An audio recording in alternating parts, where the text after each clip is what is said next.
A great man named Mohandas Karamchand Mahatma Gandhi said, "The world has enough for everyone's needs, but not everyone's greed." Brothers and sisters, wherever you are, in or out of Guyana, may the peace and blessings of our Creator be upon you all. I, Glenn Lall, has put together this special program just for you to discuss a few important matters that we must demand to see change on as we embark on this new year 2021. I want to talk about my interaction with the Vice President, Mr. Jagdeo, last Wednesday evening. After listening to him, I conclude Guyana is like an abused wife, shackled by those contracts signed by all of them. And the leaders who are supposed to be protecting us from that violent husband is in silence or in hiding. I hope and pray that as we are about to enter this new year 2021, Guyana, that our leaders change their ways in which they think so they can work in the best interests of the peoples of this country rather than the foreign players of this land and in our waters. Guyana, we are in trouble. Deep, deep trouble. The biggest disaster this country has ever seen and is known for is Jonestown. All you guys remember that. In which 913 people was massacred by one man named Jim Jones. The world remembers Guyana for this. All over I travel, when they don't know Guyana, you just tell them you're from Jim Jones, and they know you. What our leaders is doing to us with our resources is 1,000,000,000 times worse than what Jim Jones did in this country. I know all of you had a great time during the Christmas holidays, despite this COVID thing. I saw some of you over the holidays, how you all proper enjoy yourself. And I'm happy for you guys. My family and I enjoy it too. We had a good time. I know, yes, I know it could have been much, much better. Much better for all of us if our leaders had made the right decisions or got better deals with our resources. Had we gotten a fair share, man, our leaders would have been throwing US dollars like raindrops at our doorsteps. But unfortunately, that didn't happen, and we all left to suck salt, if you know what I mean. Brothers and sisters, like I said, this is a special program I put together just for you. It has to do with our bank accounts and our pockets, plus our future. Wednesday gone, I was invited to join our Vice President on a special program called Oil and Gas, hosted by one of my best journalists, Guyana Wilberg. It so happened we ended up all over the place, away from the main topic. She is upset, and I am told that many persons did not like how that program went. For me, Guyana, I thought it was healthy, fruitful, interesting, and most importantly, sad and frightening. What came out from Mr. Jagdeo's mouth, for me, spells doom for Guyana and our future. Some of the things he said and the way in which he delivered it made me sat there and wonder where Guyana is heading. I did not get a chance to respond properly to the many things he spoke about. So I have decided to respond in kind to a few of the topics we touched on. These couple things I am about to explain to you. Nothing, I mean nothing, is in place to safeguard and protect us from losing money, US dollars in the billions. 5 years have gone since we discovered oil. And yet, Guyana, simple provisions, rules, clauses, plans has not been put in place to avoid we getting raped and robbed by the billions of US dollars. Our Vice President talked about the Guyana banking system has no money. He talked about ring fencing, depletion policy, a local content policy. Just to let you know, guys, them 4 things may sound like fancy language to many. But let me say this. Those 4 things alone can make Guyana into a Dubai without any royalty or any profits. Or, let me tell you this, it can turn Guyana worse than all them African countries that had and still have oil.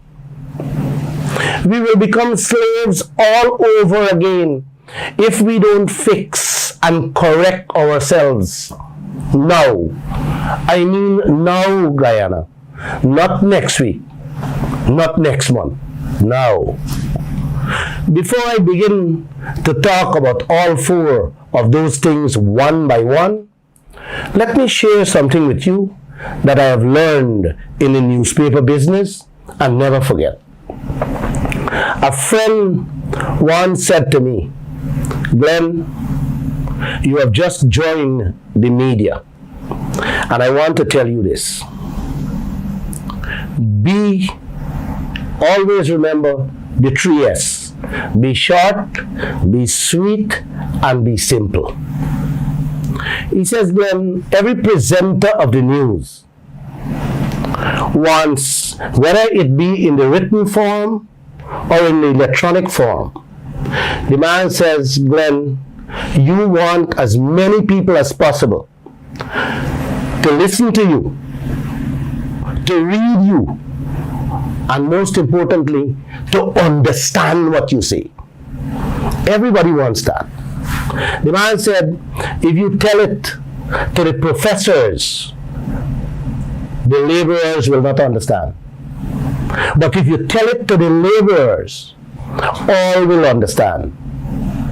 And I always remember Justice for All program with Mr. Sharma.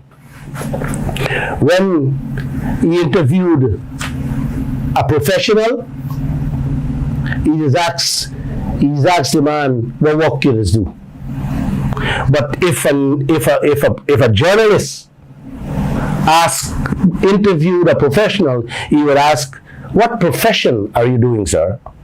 Now, the ordinary man doesn't understand profession, but you understand when Mr. Sharma said, what work you do? So, the man said, Glenn, whatever you do, wherever you go with this media, always remember the 3 S's. Be short, be sweet, and be simple. I have used that technique. Since then, I have shared that story with all my journalists and every writer that writes for this newspaper. Every single one of them, I tell that. So what I try to do here is to use that same technique. I'll try my best to be simple as possible in responding to those 4 things our Vice President talked about. Starting with the banking system, don't have money. Glenn didn't say that. Our Vice President, Mr. Jagdeo, said that. When he began to speak on those topics Wednesday night, and what he said I was shaking my head in disbelief. I wasn't giving a chance and enough time to respond. So here is my response on the banking system doesn't have cash. What do Guyana have to have money in the banking system? Why do we have to have money in the banking system? Money for what? When these people came here for our oil, we were told, and of course I believe, that them have the money to invest and bring up our oil and share with us. So we have, so why we have to have the cash? We're broke and still broke, dead broke, and we will be broke for many decades to come with this kind of deal and arrangements we have. We were led, every one of us were led to believe that our share from the oil will make Guyana into Dubai overnight. And all Guyanese knows this. Money will be coming like raindrops. Guyana will be transformed like New York City.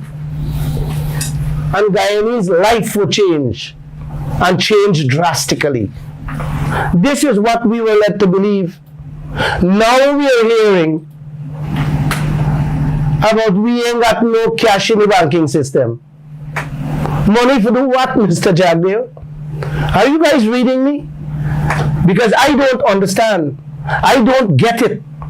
Are we the ones to find money for bring up the oil out there? No. Them is the ones who has to bring up their cash, to bring up the oil, and to give us our share in profits and royalty. That is what all Guyana believes. Isn't that so, Josh? Yeah. Yes.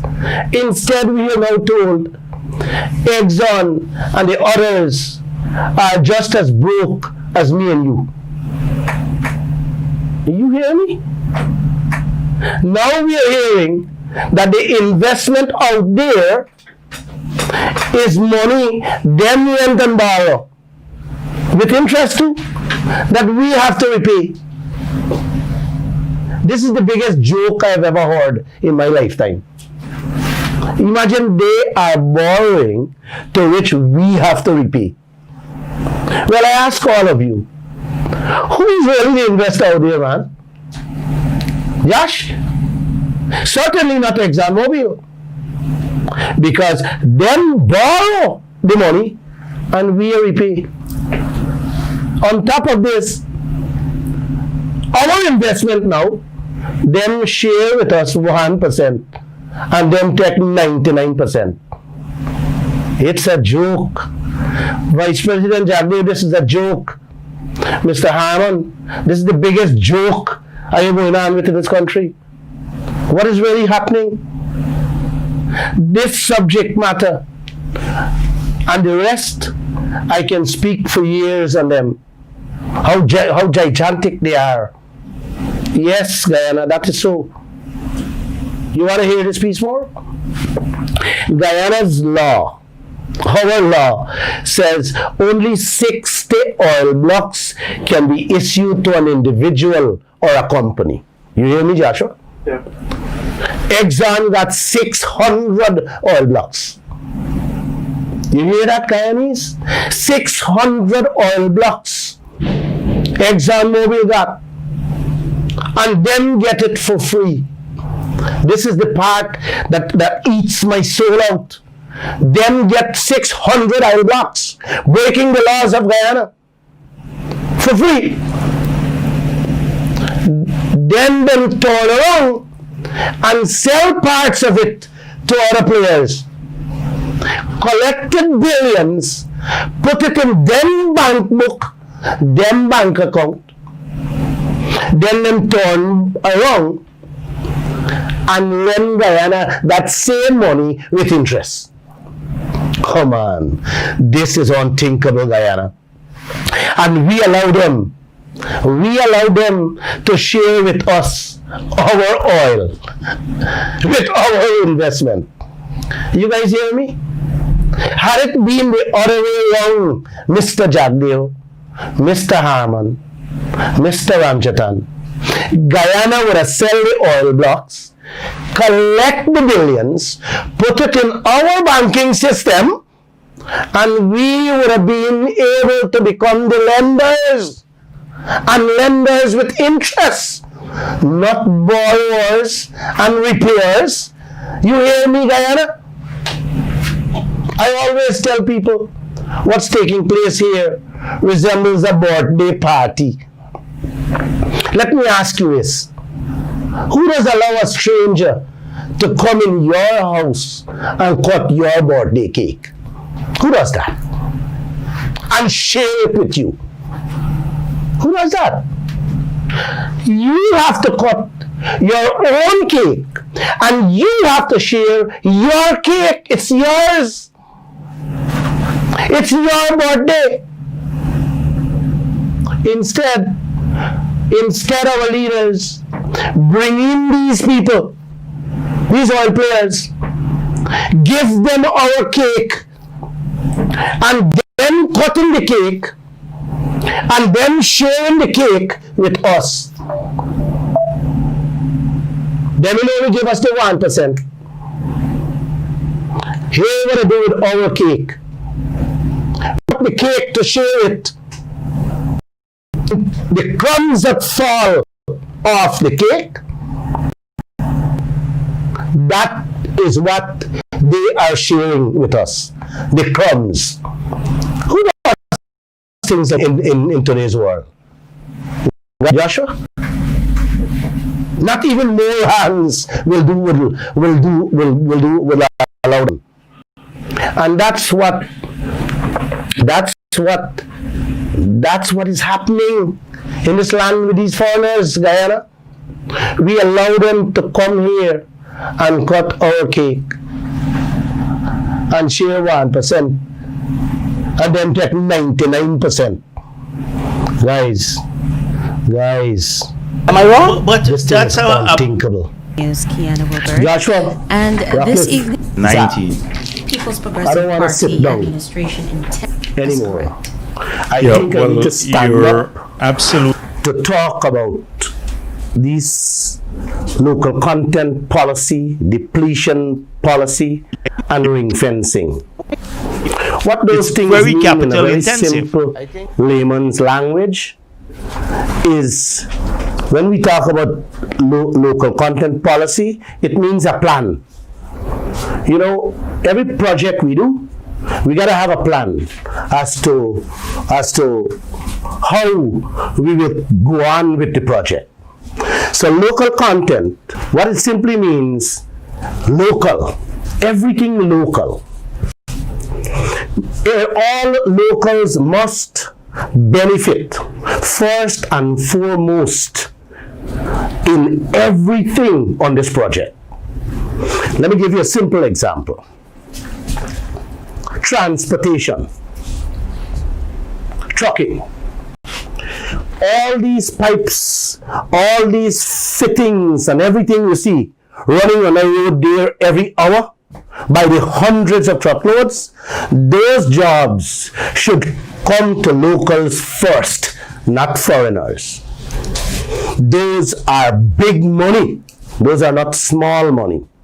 Transportation in terms of you use minibus, you use helicopters, which is big money. Every 15 minutes a helicopter left to go on the ship and back. That is big money.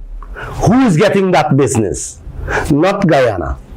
Me and Joshua and Rockcliffe and Zach in this office, we should be getting those kind of jobs. We should be making the money. We should be allowed to buy our helicopters and run that service. Local content is about goods and services rendered onto that oil project. We should be given the first preference. Let me give you another example of how we not having a proper don't even have a local content policy, how billions we can lose on. You have the hotels. Let me use hotels, a simple example. Hotels, those hotels that they're putting up there in Ogo, Guyana stands to lose every single thing. There is nothing there for me and you, but we become the cleaners and the washers and the scrapers and the painters there. Those hotels should have been built by me and you, Guyana. Me and you, locals. Locals should have been given the first preference. Instead, what our leaders are doing, they are allowing the foreigners to come here, build the hotels, get duty-free this and duty-free that, concessions galore. So they build a hotel and we become workers in the hotel. It should have been the other way around. We should have been building the hotels and we should have been collecting everything. Now, here the kicker in this thing. Who is coming to stay in them hotels? Joshua, who's coming there? You know who's coming there? The oil workers coming to stay there. And what I mean for Guyana? Hear what I mean for Guyana. They're coming there. They are spending money to use the hotels. And who's paying that? We. You, Guyana. All of us. Because all the spending these people does has to be repaid. It comes as cost oil, meaning every cent these people spend there. If they put the hotel room at $1,000, which I think they will, every night they spend $1,000 there, we pay for it. It comes out of our profit. It comes out as expenses. So you understand what's playing out there? What Guyana is getting? Nothing. As a matter of fact, they will be making billions of American dollars. Let's say the oil industry go 40, 50 years. All the money them hotels make, they pack up in suitcase or in ship and run with it. You ain't up. You know you getting? Guess what we are getting, Guyana? We're the cleaners of the hotel. And that is what our leaders are allowing. Now, if we have a local content policy in place, those things can be avoided and Guyana will benefit. Instead, every single thing they do is foreign players, foreign people. So the oil is really working for them. Look, take plane services. All them planes you see coming in here, every passenger that come in here, you know who paying for it? You know who's paying for that? We brother, we sister, we are paying for these things. So if they're bringing 100 plane load, we pay for that. Allah come out. Every single cent, local content. We can lose half of Guyana on local content alone. This year, Exxon says they spend almost 70 billion in local content. They're going to buy roti. They're going to buy cassava ball. Whatever they spend, they use taxi, they use this. 70 billion. Them say they spend without giving us a bill. They did not, until now they can't give us a breakdown of how they spend this money. But they say, Guyana, we spend $70 billion in your country. Now, them spending and all our leaders happy. They say, oh gosh, we enough money spent here. No. They said they spend, but guess what? All the $70 billion coming out of the cost oil. So we are paying for every single thing these people do. Every single cent they spend. You know, last night I was talking to a friend, and I tell the friend, if you see they got a big party going on at Marriott, always, every single thing they wine and dine, everything you see they spend there, guess who's paying for it? REDs, Guyanese, that is coming out as expenses from our oil. And here the big question here now, who's monitoring these things? Who is authorizing these things? Are you understand that? Who? Who is checking these things? For us, to safeguard us, to protect us? Nobody. And our leaders are happy with this. 5 years and you don't have a local content policy in place. What about let's touch a little bit on the supply ports, centers. Rockcliffe, local content is so huge. I could talk 50 years on local content. I guess you're talking about Schlumberger. That's right. About Houston. Now, every single thing happens there is costs. Who owns Schlumberger? I don't know, but I am certain that is not Guyanese. You see, Ireland trucks are passing through there by the hundreds every minute. Yes, we are paying for all those things. Wharves like that, supply centers like that, should have been in our hands. Instead, a whole ton of foreigners in this land, just eating up everything. We really does not have anything. Local content is a topic I can speak on for 50 years. I can explain fine. Look, let me touch on jobs. We should be given first preference on every job available. But guess what, Guyana? We get in truck driving and clean up the yard and sweep up the yard. We should be given the opportunity and also equal pay. Listen this carefully. Equal pay, Rockcliffe. You should be given equal pay as to every single foreigner out there. But I am told that is not happening. Guyanese are being paid the Guyanese salary, and the foreigners are being paid US salary. You know who's paying for all that too? That come out from cost oil. We are paying them for that. You know, Suriname local content policy. One of the provision or the clause inside, I loved it. The people put in a clause that says all the oil companies must give them a list of all the foreign people working in the oil sector, and also their nationalities. You hear that? So that they can use that to compare with how much Suriname is working. You follow what I'm saying? There's a comparison to do, but the mandate that the oil company tell us how many foreigners got working there and how much you're paying them. Hear this one. This is the kicker to it all. Guess what happened with Guyana? Guyana doesn't have nothing like that in place. And we still didn't put them in place yet. And our leaders, Mr. Jagdeo, talk about local content policy. It fixing now. After 5 years, they're fixing it. You understand the kind of money we're losing on local content policy?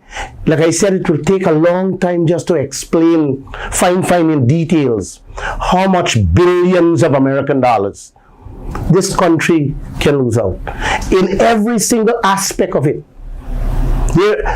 And we have been losing that. We've been losing it already. I am told, listen, this thing is so large. Man, I could talk a million years on it.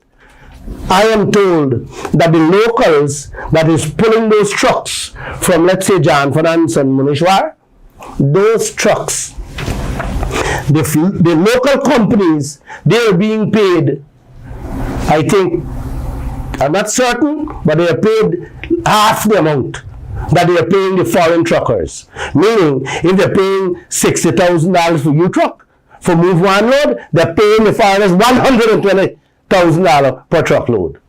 Who's paying for all those? We. So you see the disadvantage there? The foreigners come and they're getting big money. just like the workers out there, and we locals, they're treating us like dogs. For the same load. Exactly the same load, the same thing. So I don't want to confuse you with too much in local content, but local content simply means, my brothers and sisters, locals come first and foremost in every single thing. I want to move on, and I want to touch on this next word Mr. Jagdeo just glanced over on. Depletion policy. Depletion policy, just like the local content policy, is another plan, but just in a different fashion. Local content means we benefit first. This one here, this is huge. Without a depletion plan in place, Guyana can also lose billions in American dollars. A depletion policy means cost. Transfer of cost from one project to another project. Let me give you an example. Liza 1, they spend $3.5 billion on that. $3.5 billion on Liza 1. Them said they spend. I believe them didn't even spend $1 billion. You understand what I'm saying? Yes. So, depletion policy allows you to control the speed in which you bring up this oil. It allows you to say what methods you use to bring up this oil. Methods meaning you have 5 basins. Now I use this blackboard. You have 5 basins here that have oil. You set one rig. You wouldn't set one rig. You wouldn't spend $3 billion US set one rig to pull up from one basin, would you? No. You would set now, because one rig is $1 billion. That's what it's telling us. You're not going to put 5 rig for $5 billion for pull up from each rig for each basin. No, you wouldn't do that. You would want to put one rig that will connect all the basins. Well, without a proper depletion policy in place, they would put 5 rig, because of course they will inflate those rigs. So that's another way how they can rob you. A depletion policy means you should be in control of how you bring up that oil. And why you should be in control? Let me tell you this. Let's say oil price down right now. Oil price doesn't carry money now. What you would do? You would want to bring up just a little to take care of the expenses and keep the work going, because you don't want to knock off nobody. Correct. Right? That's what a businessman would do. Anybody would do that. But and also when the price is down, that's what you do. And you wait until the price goes up. And then you say, hey guys, let's speed it up. Let's speed it up. Right, so we can make money. You understand? Yeah. But you may want to ask why they're in this rush to bring it up now, although the price is down. Right? And that's the argument they're putting up. Well, The price is down and they're using saying that we will need oil in another 40 years. That is nonsense. That is total nonsense. I am saying oil will forever be needed. And if that is so, then Kuwait would not have come here. Dubai will come here, and Ireland got their own oil. Why are you coming here? Why are they letting them oil for come for we oil? You understand? They come here because our oil is free. You understand? But because we don't have a depletion policy in place to tell them, hey, hold up, don't bring up as much as you can. As much. The price is down, go slowly. Yeah. But here, why they want to bring it up? And bring it up quick. They bring it up because they're going to bring it up because they get it for nothing. We only get 1%. So they're handling the 1%, but they're not selling theirs. They're emptying the basin out there to go and store it Somewhere else. because they get it for nothing. You understand? Down the road, they don't want to hear about renegotiation because renegotiation will come. You understand? So, now let me go hustle and empty them basin quick, so we can keep. But where Guyana can keep them on? Guyana can't keep them on. Guyana even got a Coke bottle to pay in. Without a depletion policy in place, Guyana, we can lose hundreds of millions of dollars in cleaning up. Many countries around this world, most of them, I think Trinidad end up losing. Yes, as a matter of fact, Trinidad did lose, just a few days because Trinidad lose a couple $2 billion on a poor depletion policy. And how we can also lose with not having that depletion policy in place, Joshua, is the cleaning up. What cleaning up? What do you think is cleaning up? Cleaning up means when them done with one well, you hear me?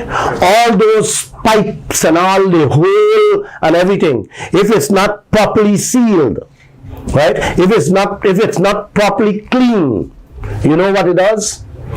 It affects the fishing industry. It affects us in so many ways that, like I said, you can't untalk this thing like that. You understand? It's a disaster. And what happened to countries? Countries had to find hundreds of millions of US dollars to go back after these oil players left, just for clean up. It's like you have a party. You got a birthday party wedding, and you got to do the cleaning up after. You got to pay people to clean up. Correct. Well, it's similar to that, but in the oil industry, it costs hundreds upon hundreds of millions of US dollars. I'll be going to the billions. Yes, it can cost that. Depends It depends. on the damages. It depends how many wells you put down there, how many iron you throw down there, how many pipes left there, among so many other things. Who pays for this? Of course, we, with a depletion policy in place, and a proper one, right? They have to do that. Okay. You understand? Because they went there. Then after them done their work, they got to clean up. You make a mess. Right? But if we don't have that in place, then we got to clean up. You see how simple this thing is? And there are many, you can ask any questions. I plan to talk come the new year on these things extensively. But I need your questions. I need questions so we can get to understand clearly the ramification of these things. Right? So let me move on. The next thing we want to talk about was ring fencing. Yeah. Oh my gosh. Ring fencing is two words. Mm-hmm. Where's the ring? This is the ring. Yeah. Right? Now I have a ring on my finger. Mm-hmm. What it does? It circles my finger. Fencing. Yeah. Fencing. A fence. A fence. Fence the yard. Fence your home. Ring fencing. Sounds simple, right? Correct. But it means A lot. billions of dollars. Ring fencing means protection of your assets, buddy. You put a fence to do what? Protect you. Right. You put a fence so when a man walk, he must say, you know what? He can't see in your yard. You understand? A fence protect you from thief man coming in your yard just like that. Yeah. Right? Well, in the oil industry, you call it ring fencing. What they're fencing? They're fencing the oil basin. Take Lisa one. Lisa one should have a ring fence around it. You understand? So that everything that happens there, and ring fencing has to do with money. Everything that happens in Lisa one, right? You protect it. And you protect yourself so that they do not, listen to me carefully, they do not move the rig to Lisa 2 and give you another bill. Wow. You understand? Because the rig for Lisa 1, you already buy it. It's yours. Okay? The rig, the pipes, the drilling machine, the drill bits, chemicals, all these things you already buy for Lisa 1. Yeah. So ring fencing protects you, Guyana, from them moving that rig from Lisa 1 to Lisa 2 and handling the same cost. It's about stopping, it's about avoiding, it's about preventing costs from moving from one project to another project. And that is what we don't have in place. And I don't know what is going on with our leaders. Right? Sometimes I have some staff in here that tell me, boss, the more I read about this thing, the more I get to understand this thing, the head does want to explode. My head does want to explode every moment when I spot these things. And our leaders not safeguarding, not putting these fence in place to safeguard us. You understand what I'm saying? Yeah. It's like you drill a well. You want to drill three water well. One in Bobby's, one in Demerara, and one in Essequibo. You buy this drill machine.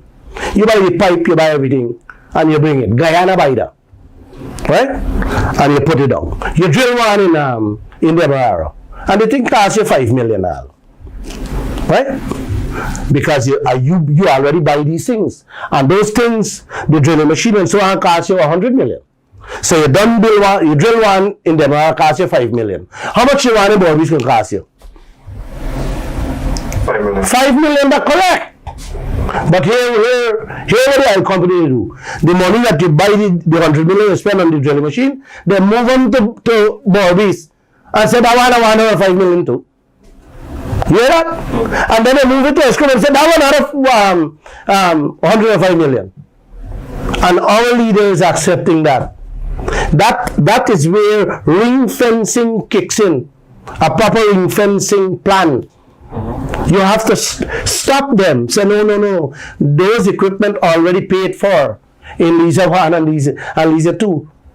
But hear this as I'm talking, hear this one. Lisa 2 is the same size of Lisa 1. Lisa 2 cost $3.5 billion. Lisa 1. Guess how much Lisa 2 cost? More than that. $4.4 billion American dollars. You hear that? You understand what I'm talking about? Right? You want to hear how much Lisa 3 Payara cost? That one triple that to $9 billion American dollars.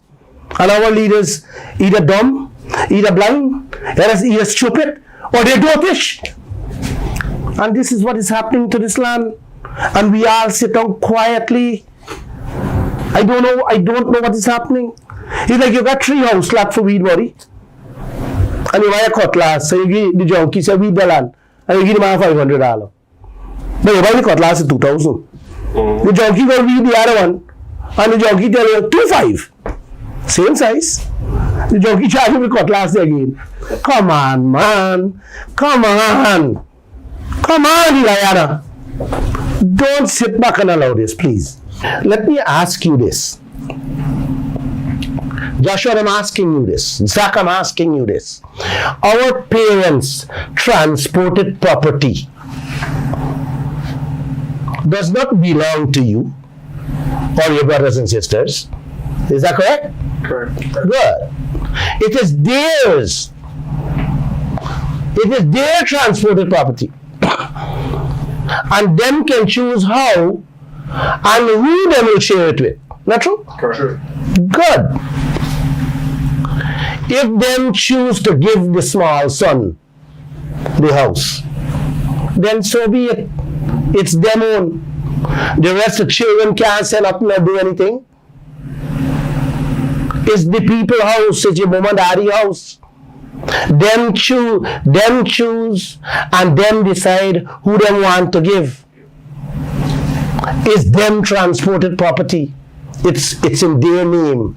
The rest of the children them can only pick up their clothes, walk out, and they have to go fend for themselves. Not correct? Yeah. Correct. That's life. Let me open your eyes, Guyana. I share that little piece, a story, to open your eyes, Guyana, brothers and sisters, as to what you own by way of transport. Listen to me carefully. Yes, by way of transport. And you don't know. Joshua and Zach, you guys don't know. You own right now, as I speak, many houses with fat bank accounts, but you just don't know it. Every square inch of Guyana land that you can see and in which you can't see belongs to you. It is your transported property. Of course, I'm not talking about my private one. My house and land. I am talking about our Google fields in the back dam. Our river side lands. It belongs to all of us. It belongs to us. Yes, us. Each and every one of us by way of transport. You hear that? Every square inch of that water out there is our transported property. It belongs to every one of us, Guyana. Every drop of oil under that ocean is all of us money. You hear me? Yeah. That, and I repeat that, is not mommy and daddy alone. It belongs to all of us, including mommy and daddy. What them own, we didn't have no say. We didn't have no say how to share it. We didn't had a word to say. It's the people, house and land. Them can do whatever they want with it. But when it comes to Guyana's assets, our lands, our waters, our oil, our gold, our timber, our bauxite, them thing that belongs to every Guyanese. Even if you live outside, it belongs to each one of us. You hear that? It belongs to all of us. It does not belong to Irfan Ali, Jagdeo, Robert, or Donald. It does not belong to Granger, Harmon, Trotman, Patterson, or Ramjet and them. It is all of us transported properties, guys. You hear me clear? Some of us ready to fight down and cuss down and run to court with them own brothers and sisters for mommy and daddy properties. Them a kill one another for a little piece land, a little piece of rice land. They don't talk to each other for 20 and 30 years just for a little piece of property. Yes, man, go to the court and you will see how much cases there sitting for donkey years with families. But hear this, Zach. Hear this, Joshua. This is what I find strange and upsetting. I am not hearing no cuss down. I am not hearing no fighting. I am not hearing no court cases about our transported mineral lands. No court cases about the oil blocks. Oil blocks that were signed away free to to strangers, to foreign people. I am not hearing any fights and cuss up over the prime lands them give away to Google. Not hearing a word about those prime lands our leaders give away, sign away, or sell out for next to nothing to their friends and their family on the East Bank, on the West Bank, on the East Coast, and our waterfront lands, and all over Guyana. Not hearing any cuss and fights about the sweetheart deals with our bauxite and our gold and our diamond. I am not hearing about all them rich gold land that them give away to them foreign people. As a matter of fact, I am not hearing a word from any Guyanese other than the Kaicho News family on what is taking place right before our wide open eyes. Why, man? Why, Guyana? How much longer will you guys sit back and take this? Where is your voices? How long more you guys will stay quiet and allow the leaders to continue running this country in this fashion, where every piece of our wealth just disappearing from us by one government after another government? These are your transported properties, guys. You know, there's a lady called Isabella de Santos from Angola. She is the richest woman in Africa. Guess what? She daddy was the president of the country. She brother is also filthy rich with hundreds of millions in foreign bank accounts. Where did I get it from, Josh? Then daddy being the president. And the leaders of Angola, they're all filthy rich too, because of oil. And guess what? Guess what, Guyana? 15 million out of their 31 million people living without clean water. No wells. A third of the Angolans, which can be like 10 million people, illiterate. Then you got no schools. Few Angolans have access to electricity. In the rural areas, only 6% have access or just get light in their house. That left almost 4 million people homes without power. You guys hearing me? Joshua, you listening to me? Yeah. Very poor sanitation. No garbage trucks these people have. Many Angolans suffer from severe food insecurity. In fact, 2.3 million Angolan citizens doesn't know where their next meal is coming from, Guyana. And over 1 million of them is under the age of 5. This is important. It is important for you, Guyana. You need to hear these things. You know why so many millions are without food? Because the government, the Angolan government, the president, take the people prime land was supposed to be growing crops so that it can provide fruits and vegetable for them to eat, to rear animals so that they can get meat. The government take it and give away the foreigners them for free so the people can't plant nothing. This is what is causing the starvation. Isn't the same thing happening right here before our eyes? Just the other day, They give away 700 acres on the West Bank for free, or for next to nothing, to foreign people. So I ask, where our farmers going to plant now? And guess what? The 700 acre, 200 acre, they already sell out to another man. So they become private property. All that land happen under Granger and Harmon and Ramjatan.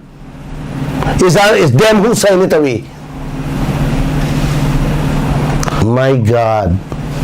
Right now, for help Angola, the new president that they have sitting there is securing loans from China and begging for aid, begging for help from other foreign nations. You hear that, guys?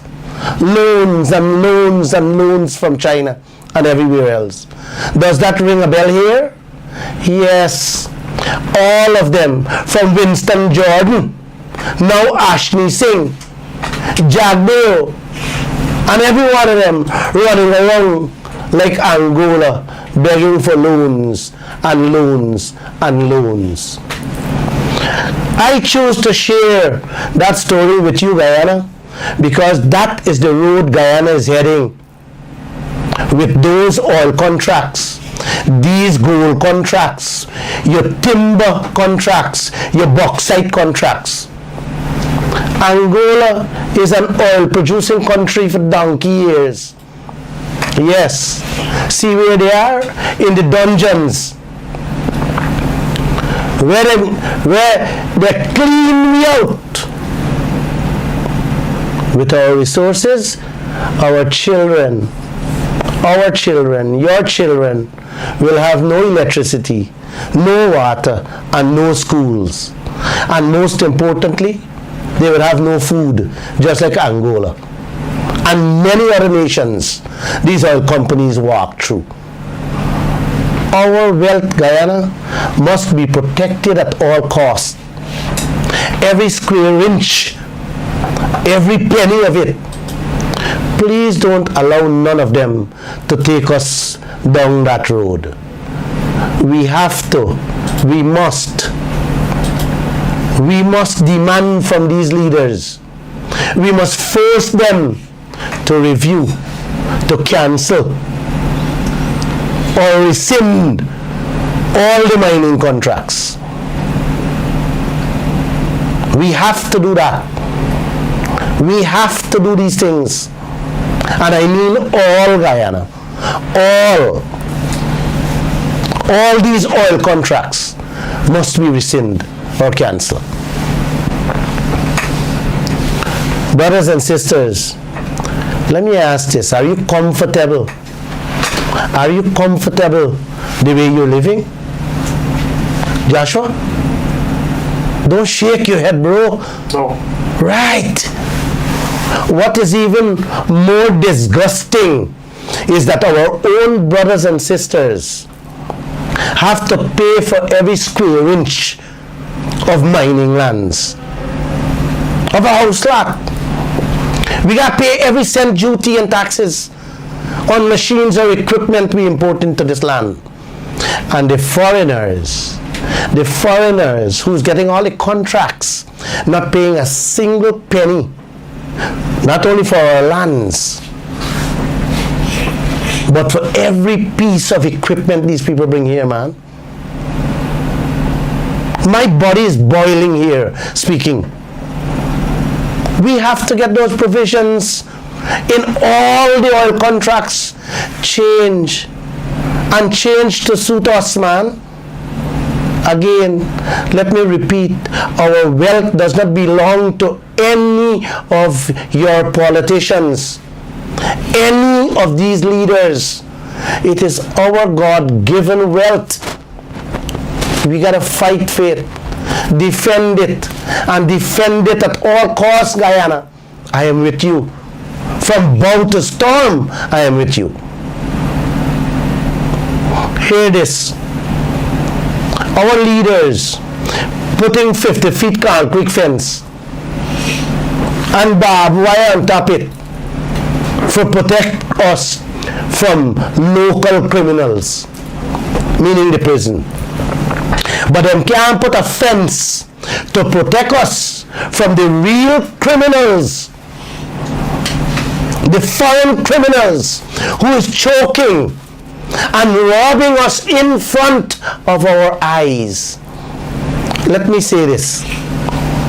Lisa 1, Lisa 2, and Lisa 3. Little or nothing can be done at this point in time.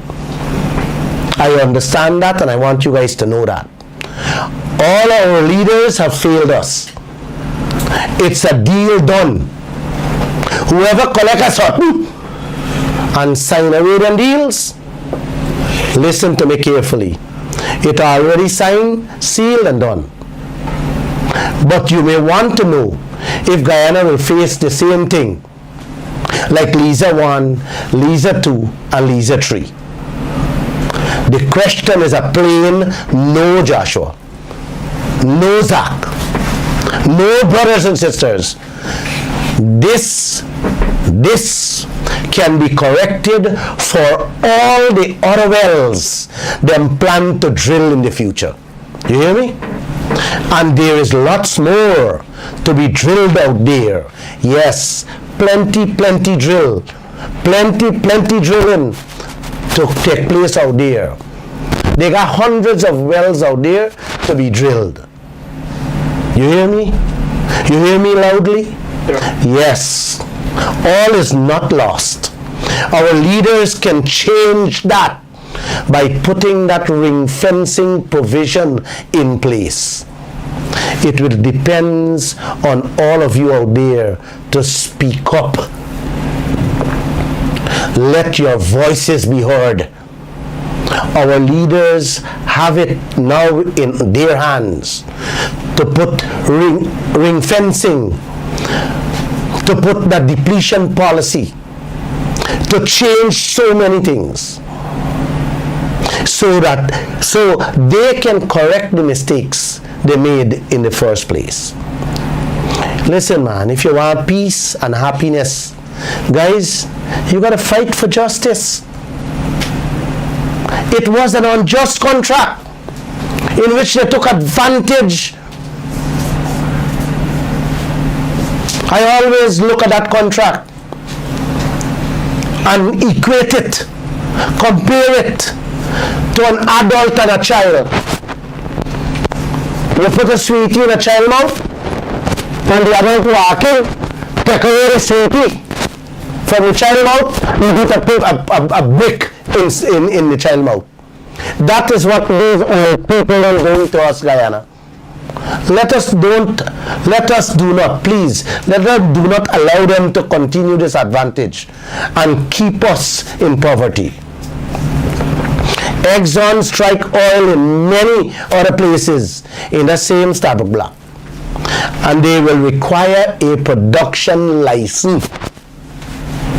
Then we'll have to get an environmental permit for each wells, and them have to come to guess who? Our government for those approvals. You hear me, guys? They gotta come to our government for those approvals.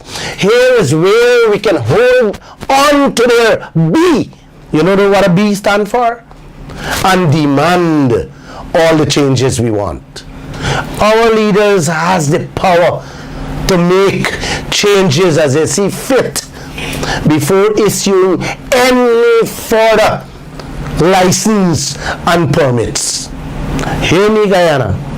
Yes, we have the power in our hands to change it so that they can continue, so that they can't continue this wholesale scampishness.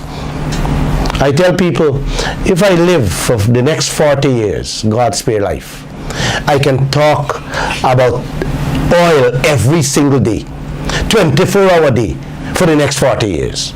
I can't don't talk about this oil sector. So I am putting our leaders on guard that this oil business you are going on with in secret isn't going anywhere. I am also appealing to those brothers and sisters that is working for them oil companies. Please don't allow them to rob your brothers and sisters of this land a great life. Don't allow them to steal future generations of their good life. I know y'all have to work to earn a living, but please remember you have your own brothers and sisters all across Guyana who goes to bed hungry. Remember, they too needs a good life, just like you and me. I end this new year with one thing in mind, Guyana. Let's hold one head as brothers and sisters, as Guyanese, and shout out. We have to get them contracts, all those contracts reviewed, rescind, or renegotiated. To have a blessed new year, all of you, Guyana. And please join me in the new year every Monday, Wednesday, and Friday at 7:20, so that we can expound, we can be very frank, we can get deeper into all these things that I have spoken about. Happy New Year.